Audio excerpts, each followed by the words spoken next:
Good day. I'm Zaina Manzano, your student nurse. May I verify your full name and date of birth? Can you tell me where you are and what day it is? Which language are you most comfortable using? Do you usually understand medical instructions easily? I'm reviewing your chart for any history of lung conditions, chest, trauma, or abnormal vital signs. Have you smoked or vaped? Do you have a history of any of the following?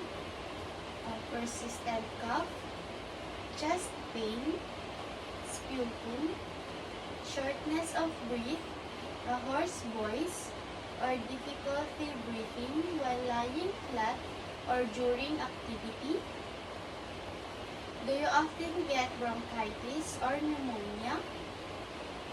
Do you live or work around smoke, chemicals, or radiation? Have you ever been diagnosed with or tested for HIV? When was your last TB test? Do you think you are at risk for TB exposure? Do you experience unexplained weight loss, night sweats, a persistent cough, coughing of blood, or fatigue? Have you had hoarseness that doesn't go away? Are you allergic to pollen, dust, medications, or foods?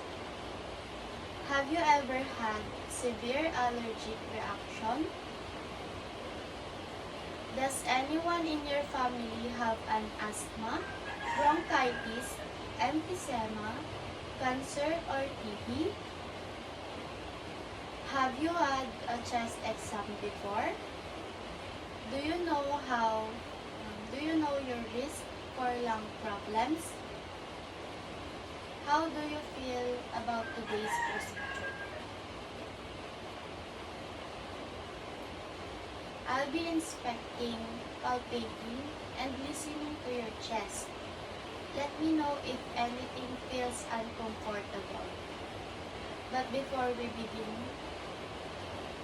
do you have any questions and concerns regarding our assessment to be performed? I'll be going to perform hand hygiene.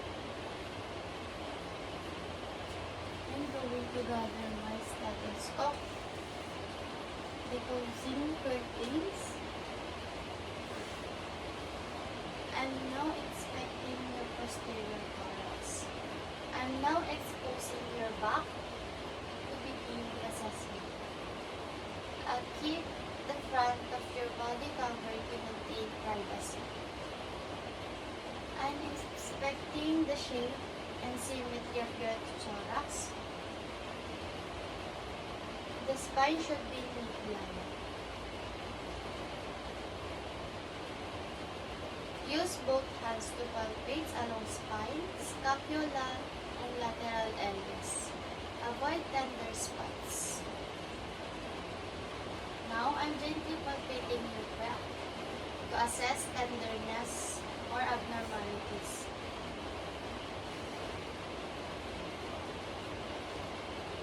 I'm placing my hands at the base of your ribcage to check for symmetrical expansion. Please take a deep breath in and out.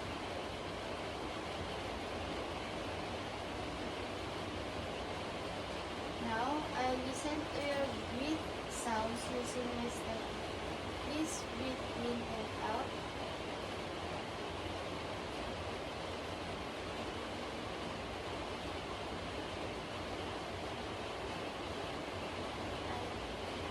I'm inspecting the lateral thorax.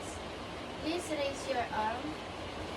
And now at the sides of your chest for symmetry and any visible abnormalities. I'm now palpating and listening to your lateral chest areas. Please take a deep breath in and out through your mouth every time I place the stethoscope.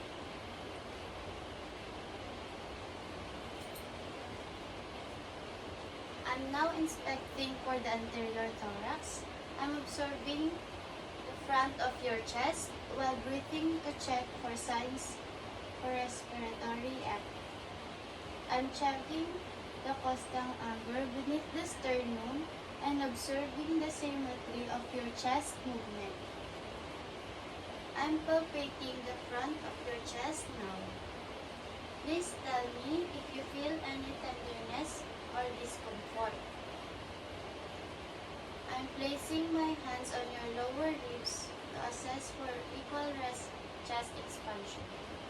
Please take another breath in and out. And now listen to breath sounds from the front. I'm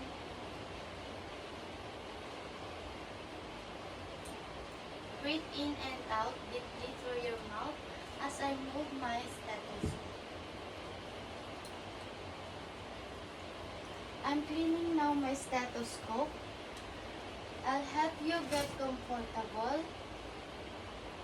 I'm performing hand hygiene to prevent viruses. I'm now lowering your bed. I'll also document the patient's understanding of the procedure and the ability to identify risk factors related health. I'm now reporting the assessment findings to the healthcare provider.